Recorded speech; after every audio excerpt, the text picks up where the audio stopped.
Triggered Thoughts Online, man. I'm your man, Verbz. And I'm your girl, Divinelady23. What your way? You get me? Divine, man. I've been speaking to a few people recently still. Got feedback from the last episode. And you've been getting a lot of positive feedback still, you know. People like how you deliver your thing. And I've had a few people say they wouldn't like to get on the wrong side of you, although I have reassured them. That you're a lovely person. You just speak with passion, and obviously, if you're pissed off, then it's a different level of thing. But yeah, man, you're getting good feedback still. Love that. Yeah, man. I love everyone until you get on my bad side. Well, this is it, innit? That's how it's supposed to be. Me? I love everybody. Just don't try poke the bear because you want to test the gangster.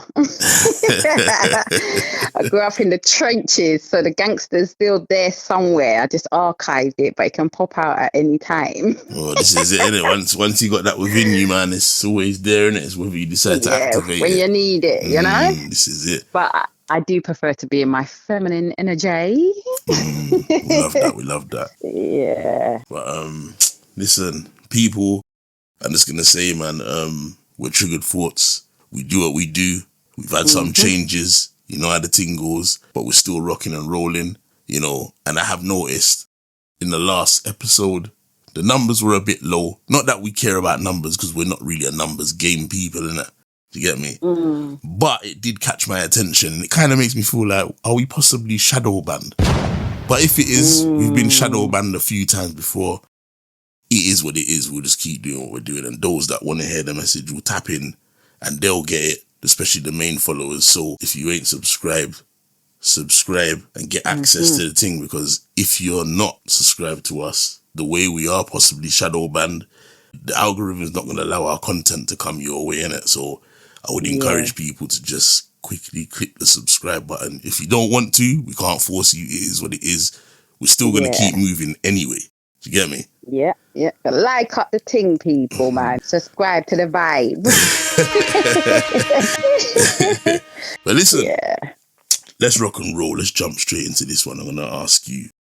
Because, you know, I kind of had something on my mind still. I know I've run it by you. Or I run it by you. Actually, you run it by me over the last few weeks. And you said to me that you wanted to talk about violence in the family home. Get me? So obviously I'm going to flow with you and chip in, you know, when we try and take this conversation as far as we can and enlighten people and discuss certain elements of this particular topic.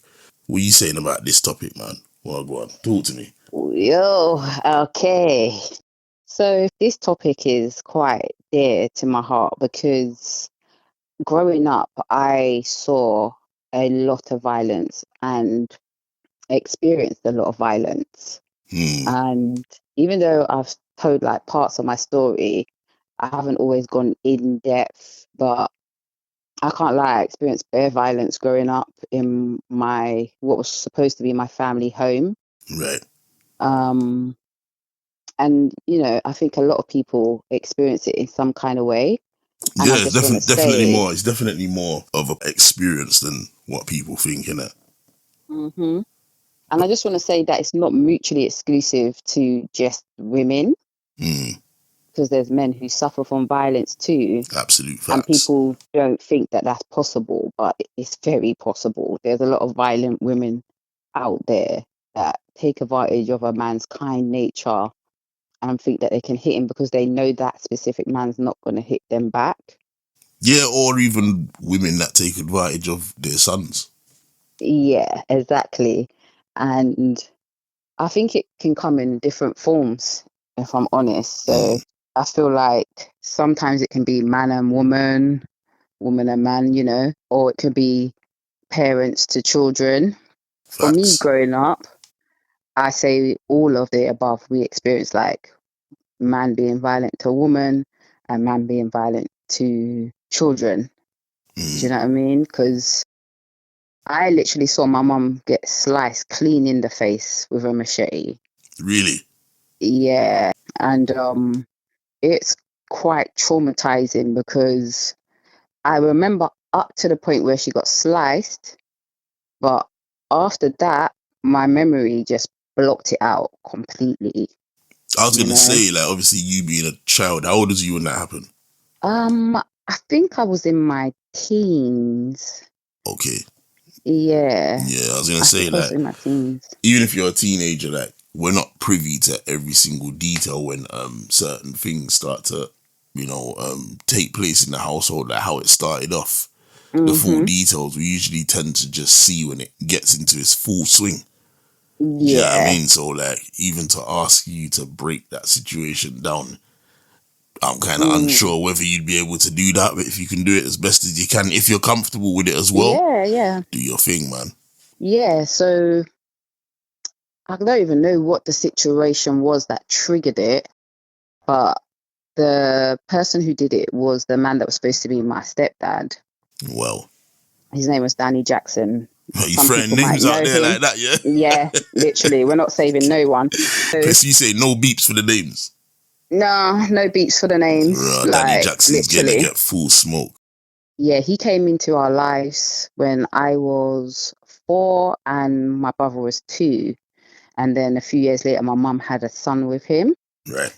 He used to say like he had fits and blackouts and stuff. And there was a situation where he was on one and he was swinging the machete around, which was also a regular occurrence in our household, him swinging the machete around. So that wasn't the first time you saw this machete being displayed? No, not at Fucking all. no, that's mad.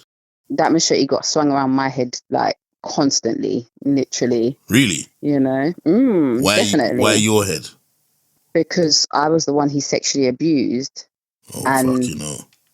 as well as sexual abuse, there was extreme violence too. So I remember the situation. He was like, I don't even know. He apparently had an episode, What, in and terms of then the he was fits? swinging. Yeah, Right. but I don't know. It don't 1 plus 1. It's not adding up. I can't lie. But yeah, he. It's like he relaxed, and then my mum went to take it from him, and he just swung it up, literally, and just sliced her clean on her nose. On her nose? Right on her face. That's She was mad. lucky to still be alive. That's what I'm saying. You could have got her eye or anything, or chopped out her face, or Yeah, that's mad. literally. And I know she felt like funny about it because she used to lie about it and to some people and say that it happened like as an accident somewhere, like because she used to work in schools or whatever. But she just used to make up a different story. But the truth of the matter was, Danny Jackson from Southeast London, Brixton, Damn. Tulse Hill, yeah, sliced my mum clean in the face with a machete when I was a kid. And I witnessed that because we were trapped in like my bedroom, and my bedroom was like a box bedroom. Right. As you come through the bedroom door, you have a cupboard that's there, so you can open that cupboard door, and it jams the bedroom door. Okay. It's So right next to it. Yeah, yeah, yeah. so we were like, I just remember us banging on the wall, screaming for our neighbor. I remember like my cousin Joseph, God rest his soul, was trying to get into the room, but he couldn't get in. And then yeah, literally when my mum thought he was calming down, she went to take the machete from him and he just swung it clean and sliced her. I don't even know how back in those days we didn't get carted off to social services and stuff. Mm, Do you know what I mean? mm, And I've spoken to which was my mum's neighbor at the time, but she's like my aunt, right. about it as an adult, and she fills in the gaps of where my brain actually blocked it out because I can't even remember the blood. I can't remember anything that happened after that because I must have been so traumatized by it, Yeah, I'd imagine so. Can I just ask you you know. what made you go back and revisit that whole experience with your neighbor slash auntie? I think because we were like just discussing obviously the fact that I had done my podcast, spoken my truth in regard to what happened to me as a kid. And I was saying to her, That's the one that like, went viral, yeah? yeah, I was Okay. saying that I remember my mum being sliced, but after that, my brain blacked it out, Mm, literally. And none of the memory of that has ever come back. So she was just filling in the gaps and saying that, you know, she remembers him being put in one of those body things, like, you know, when you're going to the madhouse Yeah, and when they strapped like down restrain and your stuff. arms and that.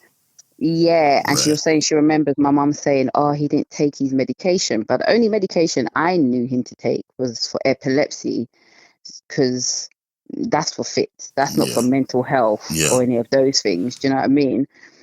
And I think my cousin Joseph apparently had eventually got in and pinned him down and was holding on to him until, I don't know if it's ambulance. I don't even know if the police came, to be fair. Mm. But that, yeah, just even knowing that that happened, and there's part of my brain that doesn't Remember, yeah. recollect it, Mm. That's what trauma does, is though, innit? Like wild. it blocks out parts of you. It's like Yeah, fight or flight, and it will block out certain things so that you're, I don't know, to kind of save to your, protect you. yeah, your mental Yeah, health. You get me? yeah. But the thing with stuff like that, you could be at any point in your life and you don't know when that issue is going to just pop out of the archive. Yeah, yeah. You know what I mean? Have you But experienced I that just, before? not with that specific situation, but with the sexual abuse, most definitely. And I've had to be like, talk to myself and be like, "Rude girl, why are you going there?" Like, literally to my brain, like, why are you even trying to do this to me? You know, because Yeah. trauma is just crazy like that. But it wasn't just that situation. He was violent to all of us in the house. I So you remember say no one one was time, spared? nobody was spared, not even his own son. Well, just hold that thought because I Mm, don't want you to lose it. yeah. What was going on with him? Why he was violent towards everybody in the house that is supposed to be part of his family setup? So I think it's one of those things where, you know, you just perpetuate your trauma. So I think he came from an abusive background. We say hurt people, yeah? Yeah. Mm. And, you know, he got my mum. She was a single mum with 2 kids already. And I think once we were settled, because I think he was around for a good couple years before that happened.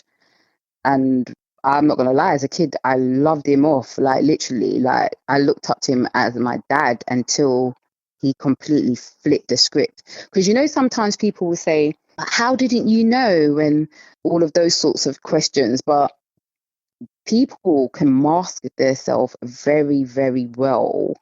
And that's why I say to women out there who are seeking love, maybe even seeking a father to play that role for their children, you need to use discernment. Even with men, you need to use discernment when you're going to be getting a woman involved in your children's lives or even your life. If she displays a certain behavior where she's moving mad, she always wants to be up in your face, yeah, you need to think twice about that. It's the same with women. I can't lie. If the man's moving mad and he's punching walls and he's breaking things, it's a situation where eventually it's going to escalate, because when that person gets tired of shouting in your face, the next step will be to hit you. When that person gets tired of punching the wall and smashing stuff, the next thing is for them to punch you and smash something on you. You know what I'm saying? So you got to Mm. kind of look out for the signs. And yeah, none of us was spared in that house. None of us. Like, we literally had to even run out one time barefoot, like 2, 3 blocks down on pebbled flooring with no shoes on, barefooted, me and my brother, to escape this man swinging the machete around So in in the order to keep yard. yourself safe, that's what you had to do. Yeah, so we would breeze to like one of our close family friends who were like cousins and aunties to us, to their house. Mm. But it got so traumatic even for them that they left. They ended up moving, because what he would do is he would follow us to their house, and the way the kitchen was situated, we had bay windows, which was Yeah. all glass Mm. next to the front door. Right. And he would sit by the front door where you could see him through the bay window and just keep running a knife up and down his tongue and doing mad shit like that. Like, What? It was proper my childhood was so tapped. That sounds like some deranged serial killer shit, man. Mm-hmm. That's Mm-hmm. crazy. Yeah, anytime he didn't get to have his way to sexually abuse me, he would tell us, like, oh, tell me especially, oh, I stood over you guys with an axe and a machete last night. I could have killed you and you didn't even know. So that's why I question whether it was all related to him blacking out. I think sometimes he used that to his advantage. Yeah. Do you know what I mean? To have some kind of control over us, to put fear in our spirits. He did all of that. I mean, That's he would flip crazy, for the man. most dumb things, literally. Like, I told you before that there was one time he was saying something to me as he was walking down the steps, and I must have replied, and I didn't reply in a tone that he was happy with. So he come right back up the steps and was like standing in front of me, stood in front of him and just clean headbutt me. Fucking hell. And I'm a girl child. Not saying it's better to do it to a boy child, but I was like, whoa, like, really, what could a child really do to you for you to clean headbutt them? It's like you're tapped in the brain, literally. Yeah, that's madness, You man. know. When he headbutt you, did he show any remorse afterwards, like within seconds? Nope. No No. remorse. So what was he doing? Was he like, I don't know, egging himself on more or justifying his actions? I think he just walked off like normal. Fucking hell, bro. That's mad. You know, or I don't even know if that situation escalated, because I went through quite a bit of violence. Like, when I say dragging me by my hair around the place, I think he even tried to stab me with a Dragon Stout bottle. That's the green What? bottles, right? The Dragon Yeah. Stout one is brown. Well, Yeah. there's a green one. I don't know like what a the Heineken green. or something. Yeah. Yeah, he tried to stab me with that. I know one of my brothers has got bruises on him from our childhood still to this day. And From the same geezer. yeah, from the same geezer. Madness. And I also know that one of the other girls he sexually abused, he strangled her until she blacked out. What? Yeah, I'm just gonna let go all of the thing. I don't business. I feel Literally. bad to even be giggling there, but what? Another girl from where? One of our close family, he has actually been violent to a few girls that were within our close circle of people. So basically what he did, he was the kind of person who played the good martyr. So everyone trusted him. All the single mums trusted him with their kids and stuff like that. And there were certain girls within that group, including myself, which he groomed and was extremely violent to. He Why did they also, trust him though? What was it about him that made them trust him? because he just used Was to he act charming? like he was like an alpha male. I wouldn't even say he was charming. I can't lie. I think he's quite rusty and dusty, if you ask me. Looking back now as a grown woman, I think he's quite a rusty, dusty dude, and he's quite weak. But I think back in them times, because we're talking about like 80s, isn't it? Yeah. 80s, 90s time.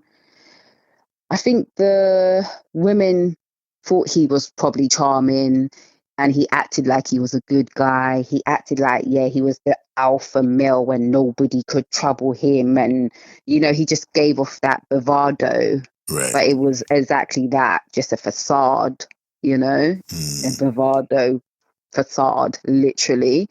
And yeah, I think that's why people trusted him with their kids, literally. That's Their girl crazy. children, He had girl children.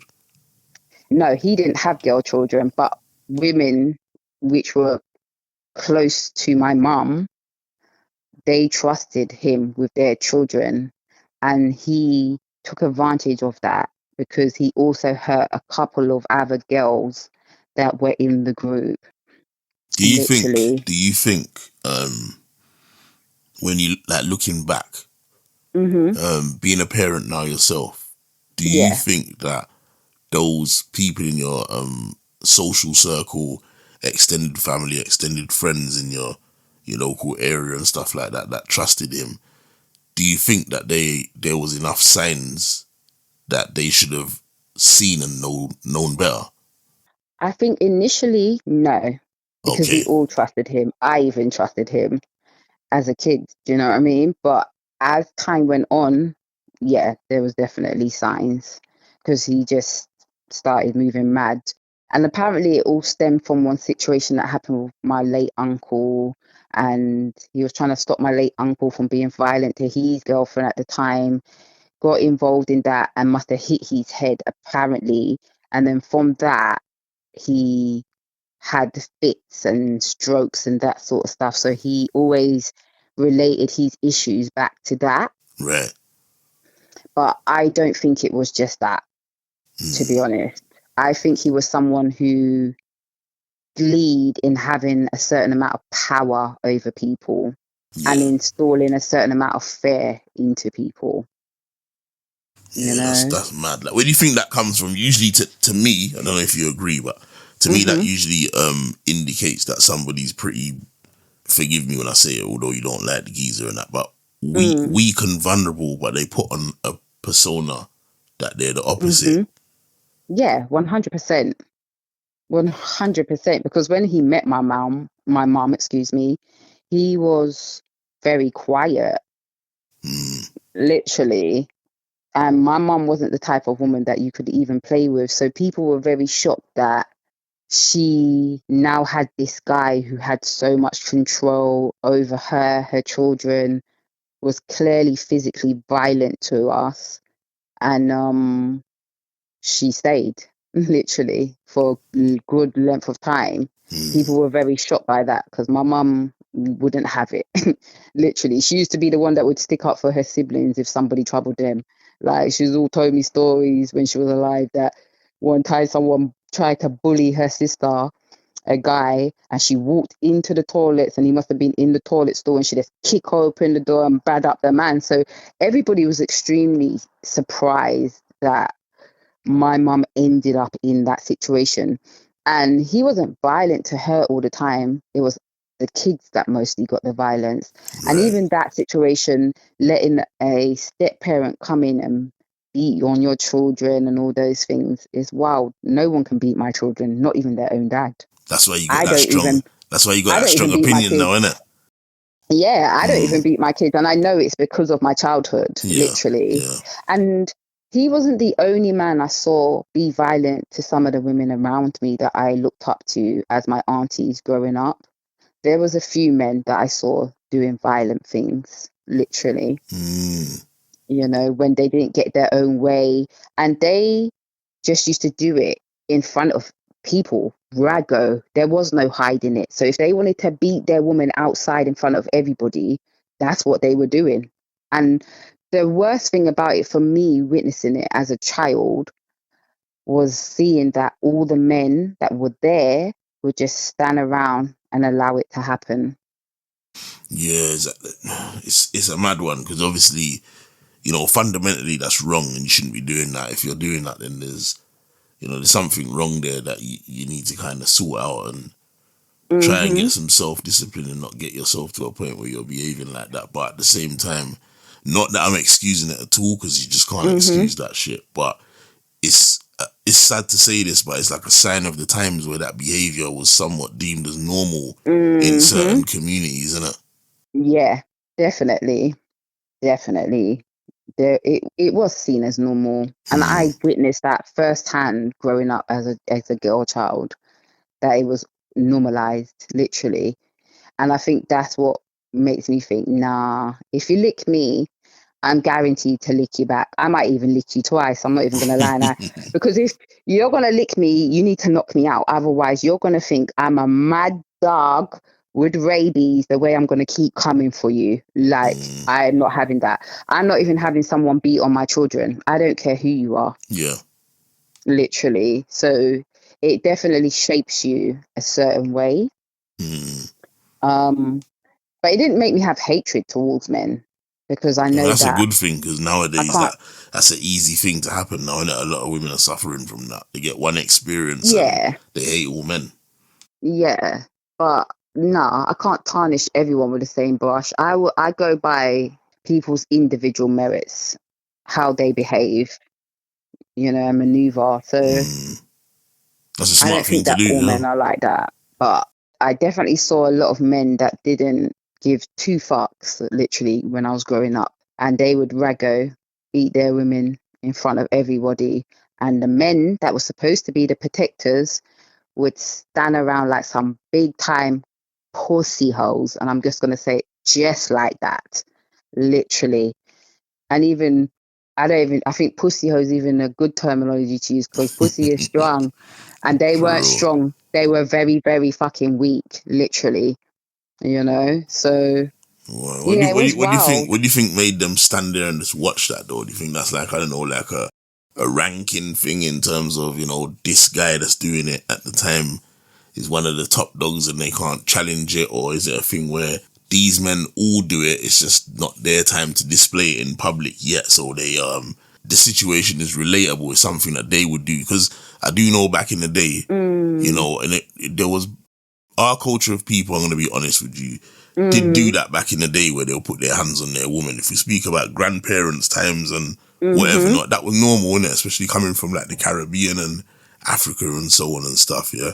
But at the same Yeah. time, I do remember growing up as a youngster and also seeing white people doing it at an alarming rate in public Mm-hmm. as well. If anything, I saw them doing it Defo. more. Do you get me? Mm-hmm. You know? So, Yeah, especially when the man's had a Stella down in, mate. That's why that was called the wife beater drink, innit? yeah, for real. For Or real. when football's on and their football teams lost, a lot of women are now going to pay the brunt of that when that drunk man goes home and he beats on her just because his stupid fucking football team didn't win. Like, yeah, it's mad, Yeah. literally. I wouldn't say they were all violent. I don't know them all to have been violent, Yeah, I'm not but saying I that they were could all, but I'm just saying like I could pick a sometimes, handful of them and they were. yeah, like some of that time. I'm not saying Mhm. that all men would do it, but I do think a lot of men, if their women would, you see, like now, yeah, Mhm.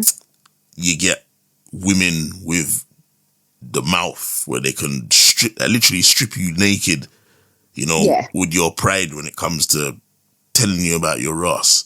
Yeah. Yeah. Yeah. And Yeah. now a man might hear that now, but they'll just know, like, boy, I'm not even, the option is not even to put my hand. You would always still get men that do it still, but the Mhm. majority of men would know, like, that's not even an option to even contemplate putting my hands on her. I think back in the Yeah. day, if you had that type of woman that will bad you up, I would go Mm. as far as to say probably 80% of men in society would Mm. use physical force to put them back Yeah. in line. Well, I can honestly say, growing up watching these women, they weren't them type of women, literally. Okay. So I think those men were just abusing their power. Mm, And I get that, yeah, you do get some women that will antagonize a man, be all up in his face. There's some women who even go as far to say if a man doesn't beat them, they don't think that man loves them, which that's a sign of abuse, that is. is so wild when you hear women say that stuff, but they've obviously been conditioned a certain way. They've obviously seen certain things growing up, you know, because anyone in their right mind's not gonna think if a man don't beat me, he don't love me. Like it's like it doesn't even bear thinking about, But there's some women who actually like men to beat on them. Yeah, They do, they do. It's a kink in you it as know. well. It's it's wild and just I don't understand it, But I Yeah, know that it is out there, literally. yeah, there And then is. you get some Gone. women who are quick with their hand too, Yeah, definitely. you That know. gets overlooked though. Yeah, it gets overlooked way too much. Mm, Way too much. We always assume that it's the woman that is the victim and it's the woman that's being physically abused. But I've watched loads of documentaries and heard stories even of men who were getting physically abused even during COVID time, but not once did they retaliate and put their hand on the woman. They would just take the punches, take the kicks and all the verbal abuse and stuff. And some women even go as far as to use their high heels to try and stab the man with it. Some women even stab the man. And I don't yeah, I've seen that agree before. I've with seen that that before in behavior. real life still. Yeah, it's crazy, mm, honestly. But I think it's sometimes down to conditioning. I think it's also abuse of power. I think it's when you sometimes allow someone to come in and you show them your vulnerable side, they will just run with that, Yeah, you know? yeah, yeah. But And I it's think in just, terms of what you're saying about this, your stepdad and stuff like that. Then mm, if I'm saying the wrong words, correct me in terms of no, titles that's and that. fine.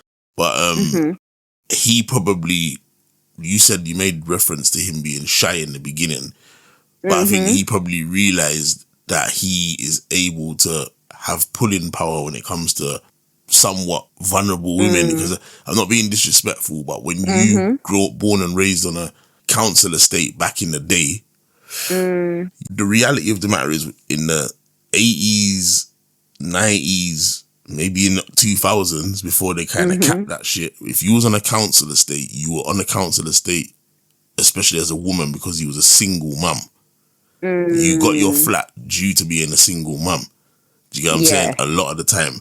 Therefore, yeah, that makes you somewhat vulnerable, whether you was playing the system and you didn't want your child's father to live with you because you didn't want to put him on the birth certificate so that you can mm-hmm, claim as a single mum. But that makes you vulnerable now because you're having to go forth with life by yourself and depend on the man that doesn't mm-hmm, live with you to kind of see eye to eye with you and give you money when you needed it. And there's times yeah, where I could say that there was women that may have cut that deal with their child's father, but he weren't honouring his side of the agreement, if you get what I'm saying. So yeah, your stepdad would have had been surrounded by women from the council estate that were like yeah, that, who were pretty vulnerable. And although he was shy in the beginning, you probably realised that he's got pulling power when it comes to them. And then he used the psychological side of things, and then he was able to abuse women mm-hmm, and, of course, children, which is a sad factor. yeah, yeah. I think also that system was put in place, like the benefit system, and they're more the government, excuse me, being more open to housing single mums rather than families. Yeah, Also emasculated our black men. definitely.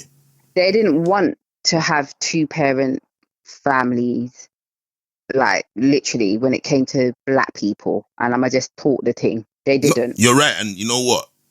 When you're saying black people, there's going to be people that's going to listen to this and they're going to be like, what the fuck is she talking about, black people?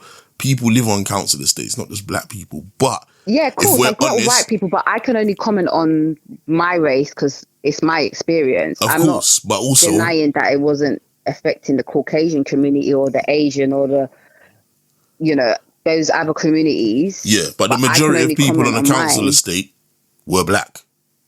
Ours was quite Oh, mixed. was it? The ones that I Yeah. seen, there was a lot of black people. I'm not saying that there weren't other people on there, but the Mhm. majority were black. You get me? Yeah. That's what I saw. You know? Yeah.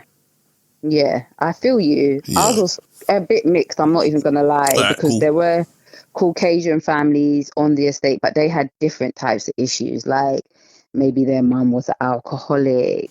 Or DV and that. Do you know what I mean? Yeah, like so Mm, there was different situations going on, but I'm literally talking about what I saw within the black community. It's not yeah. to take away from anybody else. I can't talk on anybody else. That's not my experience. Fair enough. Fire away. I just So wanted to give that little hopefully bit of no one's clarity. Yeah. even feeling sensitive about that because Yeah. I'm a black woman. I'm going to talk on a black woman situation and a black man situation. All right. Fire And away. that's not to say that we're ignoring anyone else's. Do you know what I mean? No, we're not. We're Because not. I know they went through their own thing too, but I didn't see that, so I can't talk on it too tough. Mm, I can only talk on what I saw the black men in my community growing up do to the black women that yeah. I saw as my aunties and looked up to as strong black women.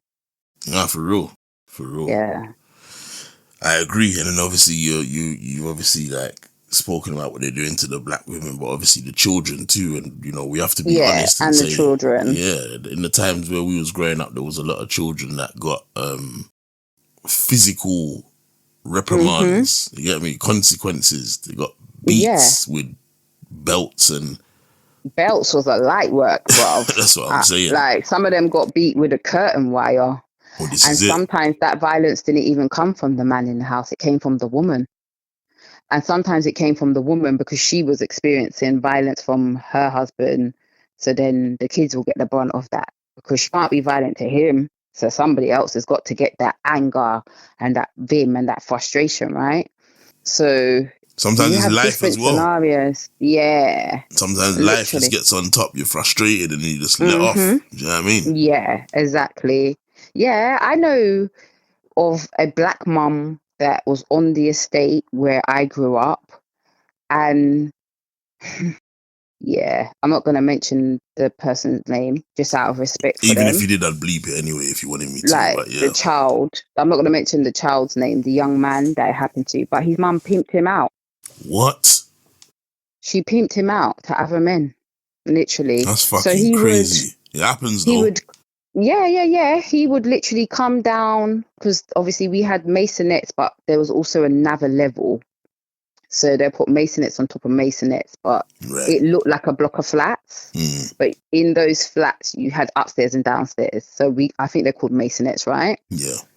So he'd come down to play with us and he'd be showing off his leather jacket. And, you know, probably leather jackets and them thing was a big thing back then. Yeah, of course. And obviously I didn't even know that because I was a child, but I just remember him showing off his leather jacket, showing off his gold chops and all those things. Well, how old was he at the time? Oh man. Boy. Roughly. I'd say from 10 upwards. What? Maybe. And gold chops and that, yeah. Yeah. Wow. And obviously we'd just be looking like, oh wow, like he's got a leather jacket, he's got gold chops, da da da da. But then when social services came around, we found out that he only had those things because his mum literally was pimping him out. That's fucking crazy. Yeah. So you can only imagine the trauma that person faced. Do you know what I'm saying? You know? Did you see when social services came there? It was just you heard about it, I think. I think I heard about it as a kid. Because, you know, as kids, you overhear adults talking about stuff. Yeah, of course. And things get out. And back then, them did love. They passa. Them used to so enough. Well, and amongst a group of kids, man, you know, say one of them kids who's got that blabbermouth mum that would talk it and the kid can hear everything, and that fast youth would come and be like, guess what I heard? Yeah. Yeah, but it came out that he only had those things because I think his mum was into drugs. And I think at one stage she also prostituted herself. But when they did get tired of she, because she probably was just all haggard out because of the drugs and all those things, she pimped her son out, literally. It's so fucking sad, man. Yeah, it was wild. So sad. Even just knowing that I experienced and was aware of those things growing up as a child, it really strips away your innocence that you're supposed to have as a child. So did you ever ask that kid when you was playing with him, because I'm imagining you was still playing outside with him or whatever, when you heard what was happening with him, yeah? Yeah. Did it ever occur to you to ask him, bro, I've heard this, like, what's going on? Nah, it didn't. I think because my brain didn't fully comprehend the magnitude, and I was also trying to survive my own situation at home. Yeah, that makes sense. You know? That makes sense. But I was just thinking that sometimes kids know something's wrong and they won't say it because it's just like that. It's like that the elephant in the room, but no one's going to address it because they know that it's not even though you don't know the magnitude of things as kids, you just know it's not going to be a comfortable conversation for that kid, isn't it? Yeah, no, definitely. Because I've had people who I grew up with from childhood say to me as an adult, I always felt like something wasn't right because you was very quiet and very withdrawn, and they noticed certain things. So it made me think, this is wild. How could they notice as a kid? And you're telling me that the adults did not notice what was going on. You know? Do you think adults noticed? I think they did. But back in them days, they used to sweep a lot of shit under the carpet and ignore what they saw. You know, I'm going to have to ask you an uncomfortable question, right? No, that's fine. Just for the viewers, because there's probably going to be people listening to this and they're going to probably have the question in their head. Mhm. So I'm going to ask you Yeah. out of respect. Yeah. Mm. And Mhm. do you think that your mum knew what was happening to you at the hands of your stepfather? You don't have to answer it if you don't want to. That's No, fine. that's fine. We're having a very open, frank conversation. Right. I was very conflicted about that. At times I felt like, yeah, she did know, and then at times I wasn't sure, if I'm honest. Yeah. And we've had these discussions Yeah. privately. Yeah. Do you know what I'm saying? And we've had very open, frank discussions about it. We I have. just had to make peace with it, if I'm honest. But there were certain movements she did whilst it was taking place that did make me feel like at the time she may have been aware, but was too frightened to confront it. Now, I can't say that is the gospel truth, but at times that's how it felt. And because obviously she passed away, I won't ever get to have the answer to that. Even though she always denied that she didn't know anything, it was kind of like, how do you not know though? Yeah. And even, Rest in peace to her as well, man. Sorry still. yeah, it was actually her anniversary of her burial yesterday, the Oh, is 20th. it? Yeah. Oh, rest in peace, man. 4 years, Mm. RIP to my mama, Yeah. But I've made peace with those things because at the end of the day, that was just a chapter of my life. That's not my whole life. That's not my whole story. And I hope that by me speaking my truth, it will encourage other people to face the things they've gone through and know that that is not your whole identity. You are more than the abuse that you went through or your childhood experience or even some things you may have experienced as an adult. You're more than that. That's just a snippet of your life. Do you know what I mean? So don't make that shape your whole identity. I haven't allowed it to shape my whole identity.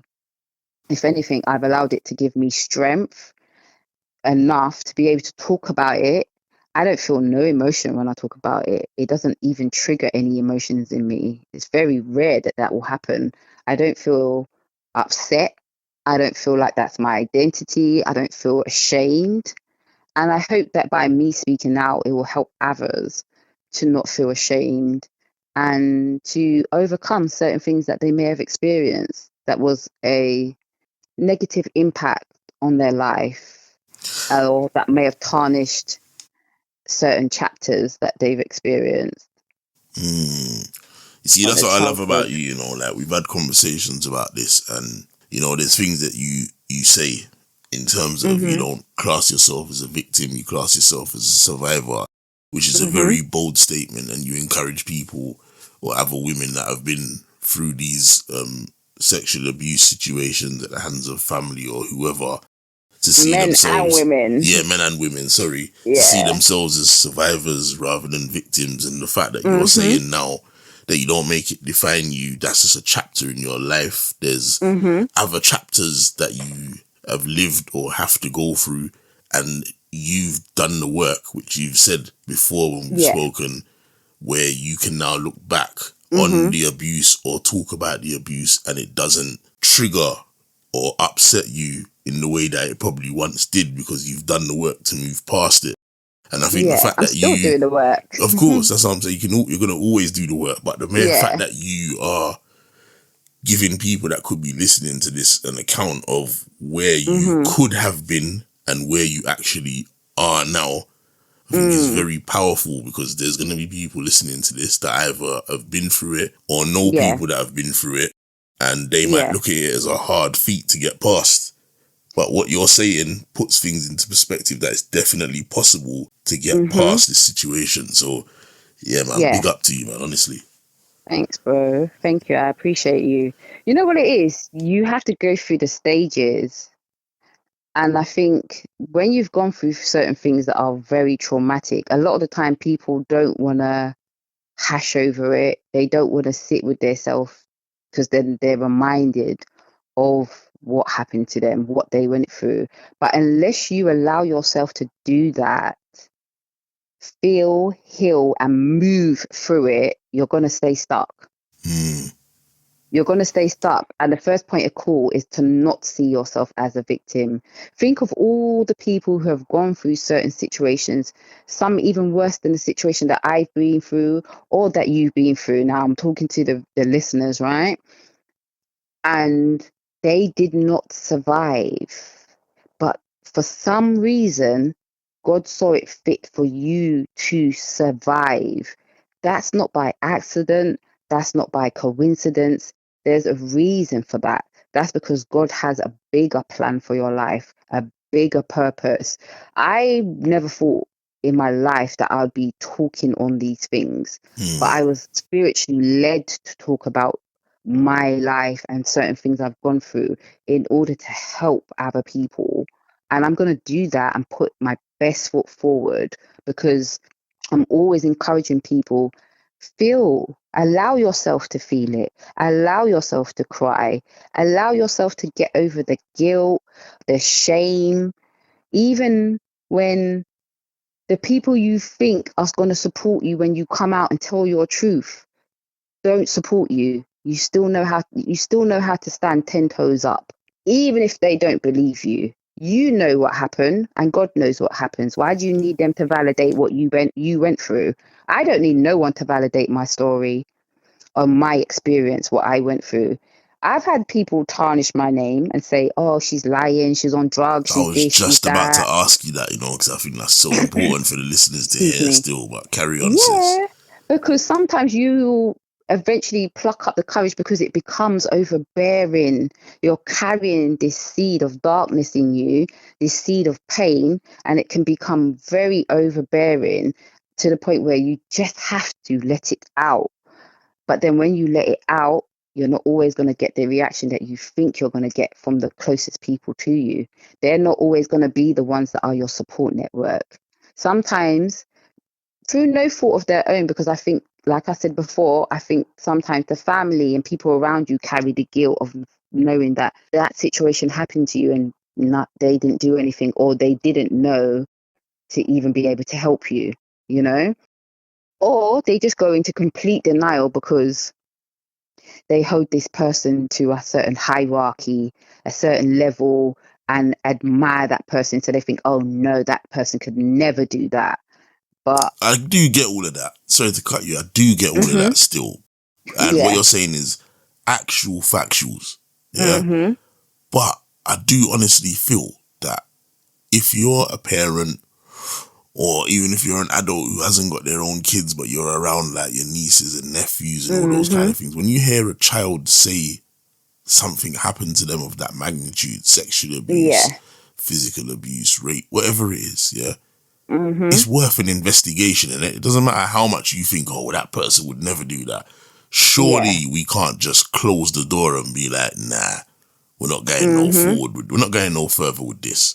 Surely you should investigate, ask the child questions, check in. Mm-hmm. Do you get what I'm saying to you? And then make your mind up from there. But to just close the door, I just find that incredibly dismissive, and it's dangerous. I think sometimes people don't know how to react to it, because now that you said that, I got a flashback of a memory. Okay.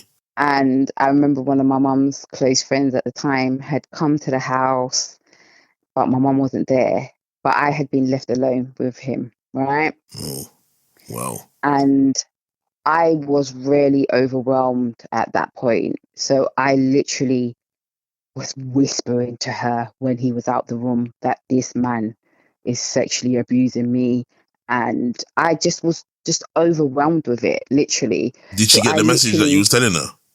yeah. So she tried to stay, obviously, until my mum came. But I don't think she even knew what to do with that information, literally. And I'm not going to say who the person is because No, of I course don't not. want that person to look bad. I even remember that I told a little boyfriend that I had at the time, him, what was happening to me. He told his mum, and his mum happened to be a social worker. Right. But back in those days, social workers couldn't report anything. The child had to report it. It was Yeah. so weird the way the system was set up. So there was two adults that I actually wrote down and told what was happening to me, but nothing was done. And I'm not blaming them because I know it was very different times compared to how the system's set up now, you know. But because obviously you said what you said, it brought back that memory. Yeah. And I also want to say to people, like, because I think sometimes people look at me and they think, oh, she's got it all together. She looks good. You know, she might post a cute picture. She don't look like anything's bothering her in life. But I want to be so open and transparent with people, especially because I said I've been spiritually led to do this. And one of the things I've been wanting to be honest with everyone about is that I'm actually a high functioning depressive. Oh, is it? So, yeah. So, high functioning depressive people look very well put together and generally do look like and are doing okay in life, but we have very highs and lows. Right. And sometimes when we go into hermit mode, people might think it's just because we're being funny, if we don't return your call, or we haven't spoken to you, or we haven't met up with you. But sometimes it's that you're going through that motion and you might be feeling overwhelmed with other things you've got going on in life. And especially if you've been through like abuse and stuff, it can still affect you in other ways. The abuse itself doesn't affect me, but the aftermath of it does, if that makes sense, at times in my life. So yeah, I want to be very, very transparent with everyone. I'm actually a high functioning depressive, This literally. makes So I'll sense. just get on with things. You know, I might not necessarily ask for help. And when I'm overwhelmed, I'll go into hermit mode. So you Yeah. won't rarely see me. I'm trying to break out of that. Do you know what I mean? So I just want people to know that don't look at anyone else's life and think, oh, I wish my life was like that and I wish I coped like that, and oh, I feel bad because look how well that person's doing and I'm not doing so well. No, don't look at it like that. Just focus on you and your healing and giving yourself the love and becoming the adult that you would have wanted as a child. Because I'm working and making sure that I'm the adult that I would have wanted as a child. I've tried to make sure I've gone back and healed my inner child. There's different levels to this healing, you know, Yeah. but I just want to be very, very transparent for people to know that yeah, I look very well presented. You know, my kids are doing very well. I've got a semi-stable home environment or whatever. But at the same time, I'm a high functioning depressive. And I'll just be real about that. That's really deep, you know. And you know what? Just you saying that, you're giving me a lot of insight, to be honest with you, you know, sis. Because, like, there's been times, obviously, where I've tried to get you to Mm-hmm. do a recording and I ain't really heard from you and stuff. And I've sort Yeah. of made peace in my mind, like, you know what? In divine timing, innit, as our friend Free Flowing Mm-hmm. Thoughts would say, like, when you're Yeah. ready to Girl, reach, I see. innit, big up Free Flowing, like, Bigger up, yes. when you're ready, you'll come in it and it will align Yeah. and we'll do what we're doing in it. But, like, I don't Yeah. know, I didn't have to ask you because I know obviously what you've been through in the past, but something said to me, leave her, man. Mm. Don't get onto her. Leave her. Let her do her Yeah. thing. Just relax yourself. When she's ready, she'll come. You lot will make it happen, Mm-hmm. innit? So the fact that you're saying that makes me further understand why sometimes you pull yourself back from Yeah. situations. Because I'd imagine you saying that you're a high functioning depressive Mm-hmm. person would probably Yeah. entail that you run on a full cup of Mm-hmm. energy when you're ready and positivity, and you go Mm-hmm. out and depending on what's going on in your life or your family Yeah. or whatever, your full cup starts to empty. And then when you Mm-hmm. get low, you then pull Yeah. yourself back to allow your cup to refill again before you can go Mm-hmm. out and be around people again. Yes. And that's why sometimes I'll reel back from social media and stuff like that. But I'm so highly blessed and favored because I have people in my life who understand that about me. They Hmm. give me grace, and I'm always so grateful for the grace that people give me, for the grace that you've given me, you know, for the grace that my friends have given me and my loved ones, you know. So, yeah, I think sometimes people expect depression to look a certain way, Yeah. but it doesn't always look like what we think it should be. Very true And I statement. just want people to know that there's some people out there who are very high functioning depressives. Their houses are clean, they go to work, they take care of everyone. They're used to being the caregiver. They're used to even being the scapegoat of the family, where everyone goes to them for counseling, for support, for, a shoulder to lean on. So But are you saying that they're so emotionally available and supportive for everybody else, it's almost like they somewhat neglect themselves? yeah, I've had a lengthy period of my life where I've done that. It's only in the last 2 years that I have reset my nervous system. You're And getting deep. yeah, I have to, because I want to keep it real. Like I said, I was spiritually led to do this. So if I'm going to do it, I want to do it properly, And yeah, I feel like, there's a lot of people who pour and pour and pour, but you forget about yourself. For most of my life, I did that. Yeah. It's literally only in the last 2 years that I have stopped doing that. And even sometimes I still get into the habit of going, feeling overwhelmed. I've got this to deal with, I've got that to deal with. A lot of people don't even know I've got a child who's disabled, literally. I Big got her up, that man. to Big her deal up. Yeah. with, big up my babies, literally, But it can become overwhelming, and you may slip back into a pattern of behavior that you're used to.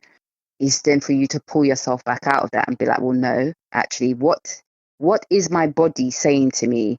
What is my spirit saying to me? What is my mind saying to me? What are my emotions displaying to me right now? Why do I feel like this? Okay, I feel like this because, okay, I'm overwhelmed. I've got this going on. And sometimes you just need to slow down. Sometimes you need to take back all that energy, all that love you're pouring out to everyone, and pour it into yourself. Sometimes you might just need a little pamper day. Sometimes you might just need a day to sleep, because, people who get depressed, sometimes they sleep a lot, right? But sometimes you might just need to rejuvenate yourself. Sometimes you might just need to pray. You might need to meditate. You might need to actually just eat a good meal, drink a cup of tea, because I love a cup of tea, and relax. You know what I'm saying? And know that what you can't do today, you may do tomorrow. Another thing I wanted to tell people as well is that don't always feel bad when, say, it's a Monday, for example. Today you're showing up, but you ain't got 100% to give. You've only come with 10%. Use that 10% to your advantage. Don't stress yourself. You came with 10%. That's enough for today. Tomorrow, hopefully, you may come with 50%, or you might come with 30. It's not every day that you have to show up with 100%. Very true. And I Very want true. people to know that I don't show up with 100% every day. Some days I'm on 10%. Some days I'm on 30. Some days I'm on 100. Do you know what I'm saying? And whatever percentage I'm on, I work with that and I give myself grace, because we're not taught to give ourselves grace. That's We're real. taught to just keep going and going and going and pouring into everyone, and just losing our rag, when really that's an unhealthy way for us to be. It's an unhealthy way of coping. It's an unhealthy coping mechanism that, if you look around in society, most of society is doing that, if we're honest. No, that's for real. Everybody's on fight or flight now, innit? Yeah, exactly. And you don't want to be in flight or fight, because then you're basically in survival mode. Definitely. You have to reset your nervous system, but it starts by being honest to yourself about how you feel and hashing certain things out within yourself, and then sometimes even vocalizing it. Like, I've learned to use my voice that God has given me, because Yeah. I got muted as a child, but now I use my voice, and I'm just very honest. If you call me and I'm not feeling too good, I'll be very, very open and transparent with 100%. you. Yeah, I And respect I'll that. say, oh, today I'm not feeling well, I feel down, da da da da da. Do you know what I mean? That doesn't happen as often as it used to, but I do feel like it starts with being truthful to yourself, owning how you feel, and not needing anyone to validate your emotions. You know? Actual factuals, man. You're spitting game. Yeah. Spitting Yeah. game for them. So what you saying, like, when you're saying that obviously you run around and you help people and neglect yourself, like we established earlier, do you think Yeah. sometimes people that go through abuse and trauma and stuff like that, do you think that they do that because it's almost like they feel like healing people is almost like feeding something within them that makes them feel a bit better? Yes, 100%. Because I very much did that. Like, I'm a person who genuinely likes to give people a safe space. And I know that part of that stems from my childhood where I didn't feel like I had a safe space. So that was something that I used to overcompensate with, you know?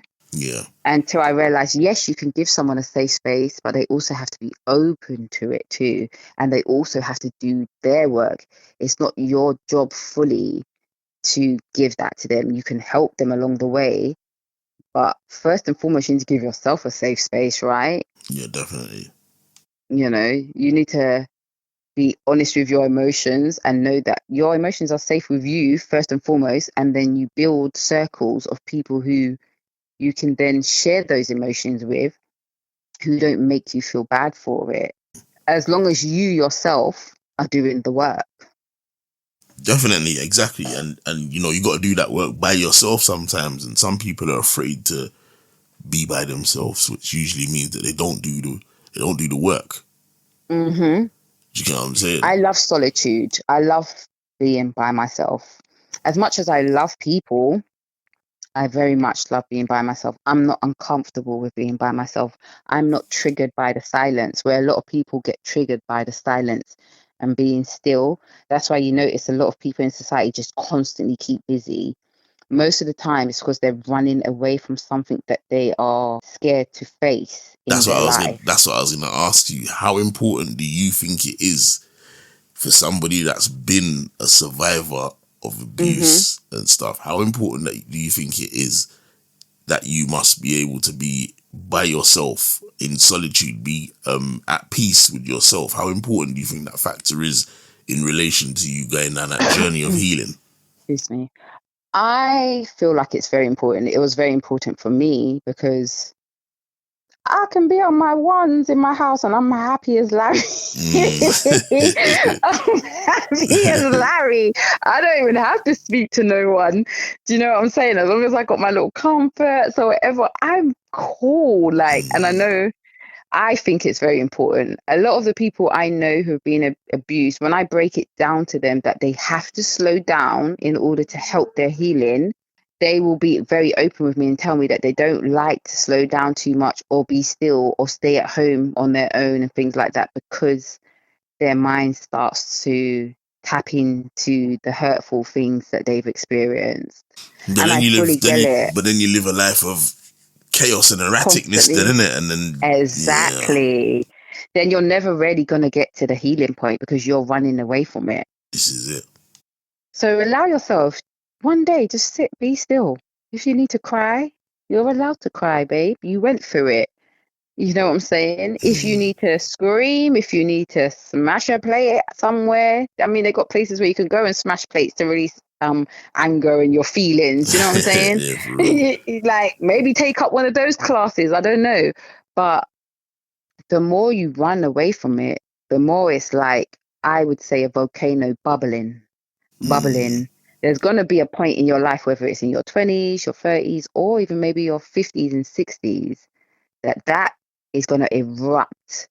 And now you've wasted all those years running away from it and living in flight and fight mode when you could have actually just sat with it, worked through your emotions, understand that it was not your fault what happened to you, and slowly you'll start to feel some kind of comfort and healing and also compassion for yourself. And you'll move through it. I promise you. That's what I've done. I ain't done nothing special.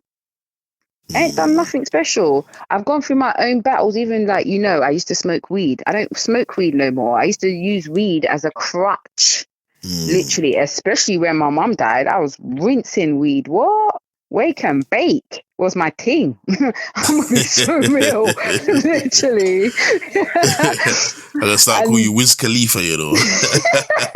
Snoop Dogg, Innit? Snoop Dogg, wait, no. But For now I shizzle. don't. For shizzle my nizzle. But now I don't. I don't use that as a coping mechanism. I don't smoke weed, and a lot of people will be shocked that know me to hear that. But I don't smoke weed. I don't use weed as a crutch. Do you know what I mean? Because I realize that even that is also a form of contributing to the trauma and stuff that you've already been through. You Yeah, because know, weed is a depressant. it is. And I realized that it was making me subdued. And when you're smoking it and you're so into it, you don't even realize that you're walking around in a fog, in a mist, And I also realized that the devil was using weed to block my throat chakra. Because since I ain't been smoking weed, my throat chakra's been even more on fire. And people think my throat chakra was activated before. Well, it's been activated 10 times, 30, 40, 50, even 100 times more now that I'm not smoking weed and I'm not walking around in a fog and I'm not using that as a comfort crutch. See, we love that. Plus, I didn't want to be talking to the people who follow us, who support us, and I'm giving all this advice, but then in the background, I've got an addiction. It doesn't make sense. So I'm going to be truthful about the things that I went through because I want this to help someone out there. I really, really do. I want them to hear my voice and it helps them in some kind of way. And it also liberates them to let their voice be heard because that is the assignment that the Most High Yahshua gave me, and I'm going to fulfill it. Jeez. When you come with that passion and that determination and that the drive to help people, man, like you're good at that shit, man, and you need to be out there letting people know, obviously in moderation, because you got to make sure that you save some energy for yourself. You can't keep giving and giving and giving because, trying to heal people and not healing yourself is a bit of a madness because without you can't heal nobody. Do you get me? Yeah. So, yeah, but I love when you do that, man, because I think you empower people that have been through abuse and whatever. I think you empower them a lot, man. The things you say is very strong, very direct, very informative. Do you know what I mean? And straight to the point, man. And it's inspirational as well, man. So credit to you, man. You're doing good. Thank you. I can't even take the credit. I'm gonna give all the credit to God. I'll be real. Fair And enough. you know why I am passionate about it? Because I want all my fellow survivors to know you are loved so much. There is a big purpose for your life, but you have to fight through these battles to get to that purpose. And if nobody else told you, I will tell you, I love you. I am grateful for your life. I am grateful that you survived. You are not what you went through. You are so much more. It's just for you to realize it. I had to realize it, and now I want to use my voice to help everyone else realize it, or as many people as I can. And that's what I'm doing. But all the glory be to God. It ain't me. He's just using me as a vessel. That's fact still. So what would you say on that note before we split? What would you say? Because there's a lot of people out there that are going through these things and they feel isolated. They feel like they probably haven't got no family, no friends. They've been through a situation like this. They feel like I'm not valued. I'm not loved. I have no reason to survive. Based off of what you just said, how would you encourage them that their life is worth continuing to fight for? Well, you know me, I have to have a little bit of a banter when I say certain things just to lighten a bit. Yeah, of course. And not to not take it serious, but first off, out of all the sperms, you survived. Nah, for real. And I can't lie, there's For some real. people I look at and I think, fucking hell, about all the sperms that got to the womb, to the egg, you're the one that survived? No, but think about it, you survived. Do you know what I'm saying? And if you allowed your light to shine, maybe you could build a community of people. You know, there's different avenues you can go down. You can go to clubs, you can do therapy. Do you know, like, there's many different ways. You're not stuck. You're only stuck if you tell yourself you're stuck. There's loads of platforms on even social media that you can follow, and you'll realize that you may not know these people, but they are your community.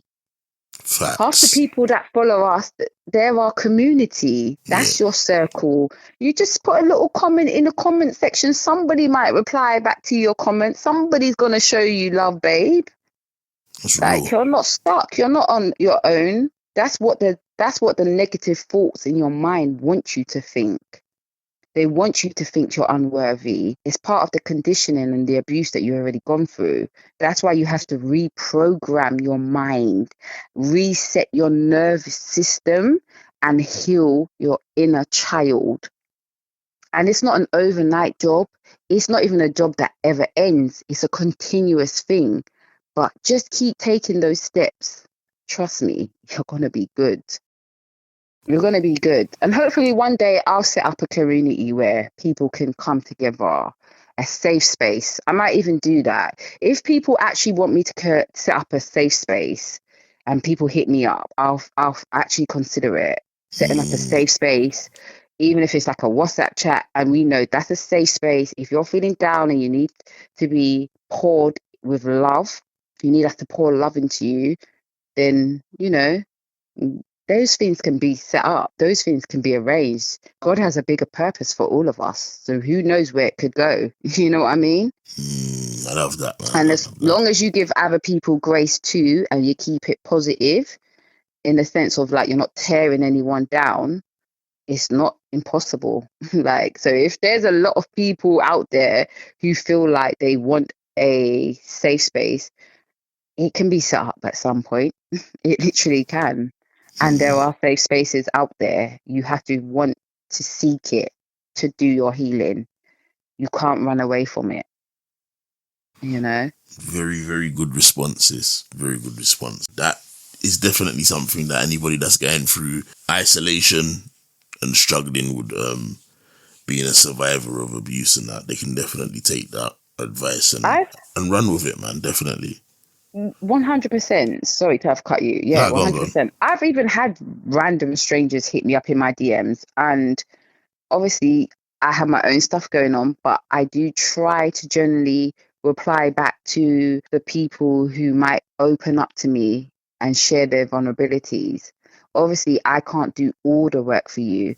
I'm happy to embrace you, but I need to see that you are also doing the work. Definitely. And you know what I'm saying? they can't over depend on you, because at the end of the day, you got your life to live. But if they need some advice, some step by steps here and there, and they're willing to be patient when it comes to the responses, then by all means, if you're happy for them to reach out, then reach out.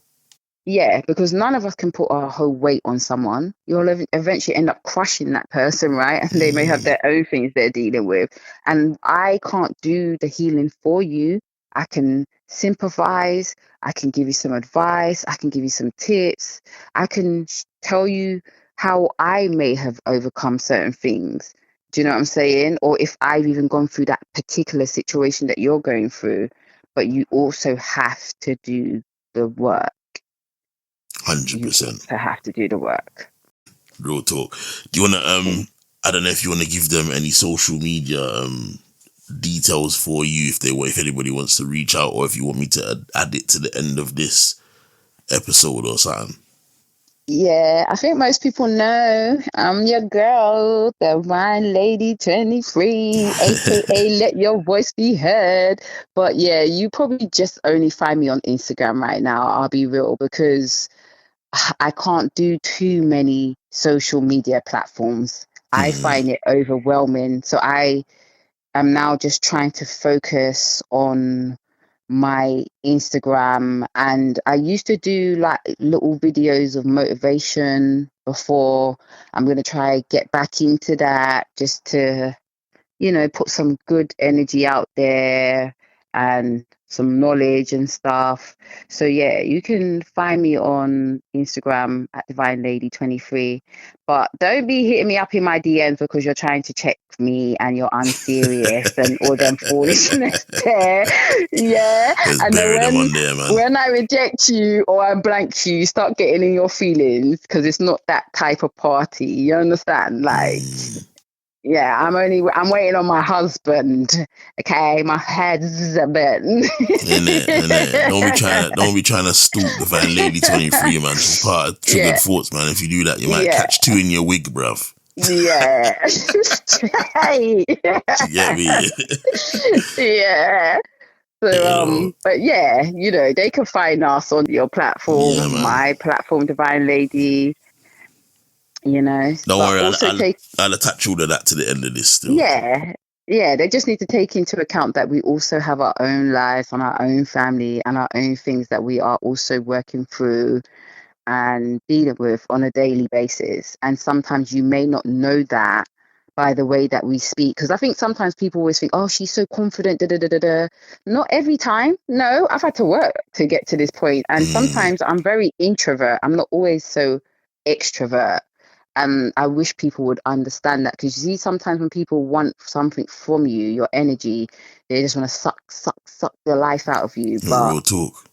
I'm not into the vampire sucking energy vampires. I'm not into that. Let me just put that straight. So if you try any of that, you're going to end up getting your feelings hurt. But nevertheless, it's all love. If you come on a level and you just need an air, or you just want to discuss and get advice about something, a safe space, no judgment, literally. Real talk.